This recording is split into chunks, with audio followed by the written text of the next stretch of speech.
Bonjour, moi c'est Freddy. Aujourd'hui, je vais vous montrer où se localisent toutes les boîtes d'alimentation et les circuits d'alimentation de la BMW E39.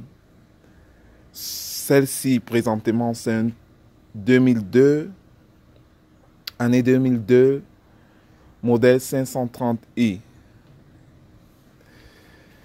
J'ai acheté ce véhicule et puis il ne démarrait pas. Je me suis rendu compte que en tournant la clé à la deuxième position, le check engine light ne s'allumait pas. J'ai tout de suite compris que le problème venait de l'alimentation. Le ECU n'était pas alimenté. La carte, l'ordinateur du véhicule n'était pas alimenté. So, je vais vous montrer aujourd'hui où se trouve le relais de l'ordinateur, la source d'alimentation, la source principale d'alimentation de toutes les cartes du véhicule.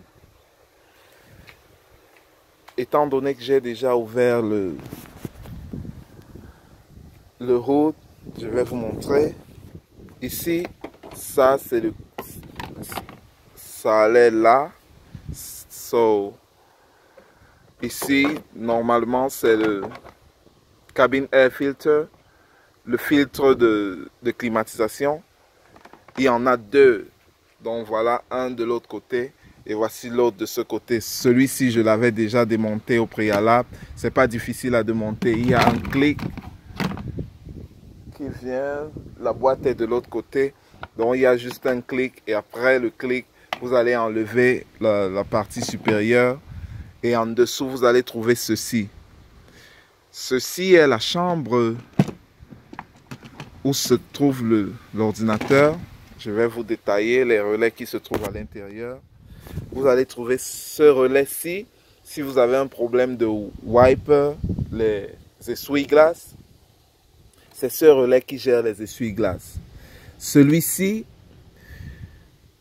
le relais orange, il gère l'alimentation secondaire de la ventilation. Le relais bleu à l'arrière, celui-ci, voici le relais qui gère l'ordinateur. Voici l'ordinateur en question du véhicule. Et puis celui-ci gère la ventilation. Étant donné qu'on essaye de diagnostiquer un problème de démarrage, la première chose à faire serait déjà de tester tous ces fusibles-ci. Ces fusibles-ci sont responsables de l'alimentation de la carte de l'ordinateur et en fait de la boîte qui se trouve ici à l'intérieur. Ça, c'était le premier compartiment de fusibles et de relais.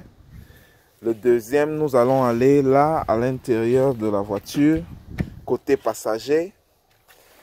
J'ai dû déjà démonter beaucoup de choses. Donc, normalement, là, c'est la glove box, la boîte à gants. Quand vous ouvrez la boîte à gants, ce serait comme ça en fait, avec clippé comme ça. Vous allez juste déclipper ce côté et déclipper de l'autre. Et là, vous avez les fusibles. Généralement, le schéma est là. Donc, si vous avez un problème de fusible, vous allez voir là. Il y a tous les fusibles correspondants et les numéros correspondants. So, vous allez juste tester. C'est vraiment facile sur le modèle, la série 5, parce que généralement les fusibles sont transparents. Vous pouvez voir directement sans même enlever si le fusible est coupé. Si je rapproche là, vous allez voir. Vous voyez les câbles là à l'intérieur. Vous pouvez voir si le fusible est coupé. Et là, ils ont des spare fusibles. Les fusibles de rechange, généralement, sont là-haut. les fusibles qui sont ici, c'est des fusibles de rechange. Donc vous pouvez juste extraire un des fusibles là et changer. Bon, là, c'était pour la boîte à fusibles. Ici, ces autres relais sont un peu difficiles à accéder parce qu'ils sont quelque part là-haut. Donc j'ai dû les déconnecter. Ce relais-ci, il l'appelle Shutdown Relay. En fait, il est responsable de couper le... Quand vous arrêtez le moteur, généralement, quand la voiture est très chaude, ça prend du temps avant de s'arrêter. C'est ce relais également qui gère lorsque vous arrêtez le moteur et puis vous avez encore un peu d'énergie pour baisser les vitres ou les monter. C'est ce relais qui gère. Ces deux autres relais géants, ce sont des relais d'alimentation. Ce module, généralement appelé module 3, c'est ce module qui gère 80% de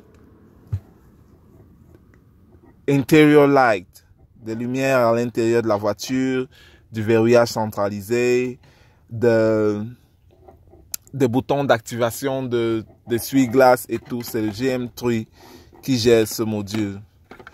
Et puis ici, on a le module LWR. Ce module généralement gère les exterior light, les xénons. En fait, c'est ce module qui gère. Quand vous ouvrez le contact, vous démarrez, vous voyez comment les xénons se recalibrent. C'est ce module qui gère. La partie la plus importante, où vous allez trouver le plus de problèmes sur les séries 5, c'est cette partie. Ça, c'est le nightmare des séries 5. Et puis, vous allez voir, je vais vous expliquer.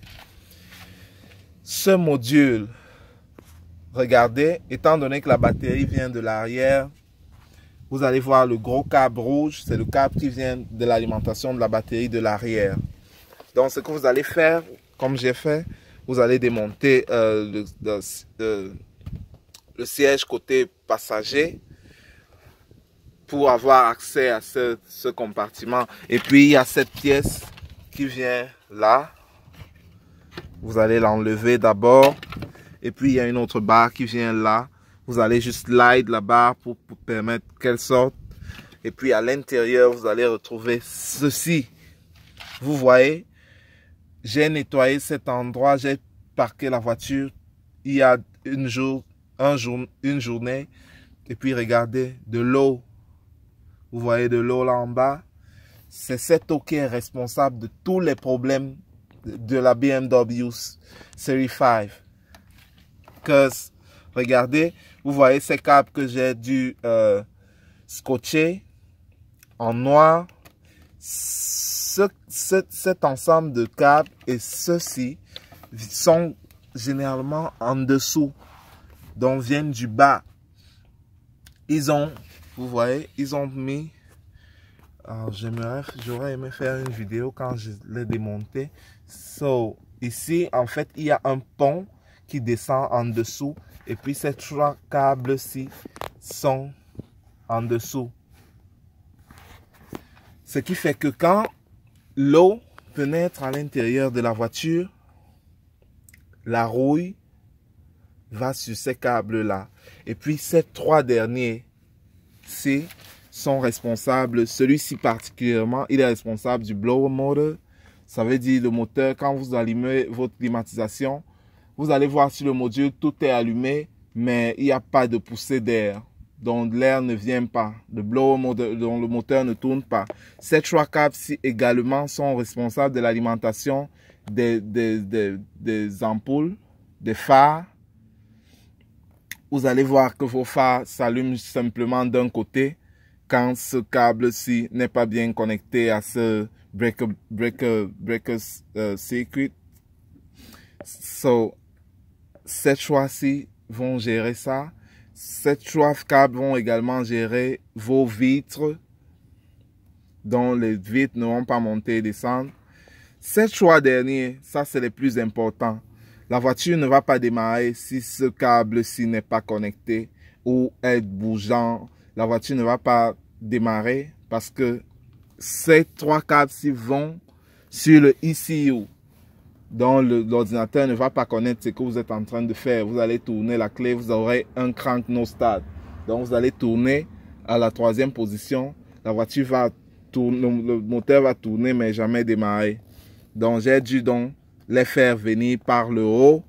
Et puis comme ils étaient très larges, j'ai dû plier pour qu'ils s'ajustent à cette position. Et pour qu'il n'y ait pas de court-circuit, j'ai donc mis cette bande d'adhésif noire là. Et puis, voilà. Donc, ça, c'est l'un des problèmes principaux de la BMW 5 Series. D'autre part, vous voyez là, il y a une autre carte de côté. Ça, cela gère les power seats. Et là, vous allez voir un autre module juste en bas là. Si vous suivez, vous allez voir un autre module. Il est noir. Voilà. Donc, à part ça, on va dans la malle arrière. Ça, c'est la dernière boîte. Fusible d'alimentation. Ces relais-là gèrent un gère le système d'alarme, l'autre va gérer le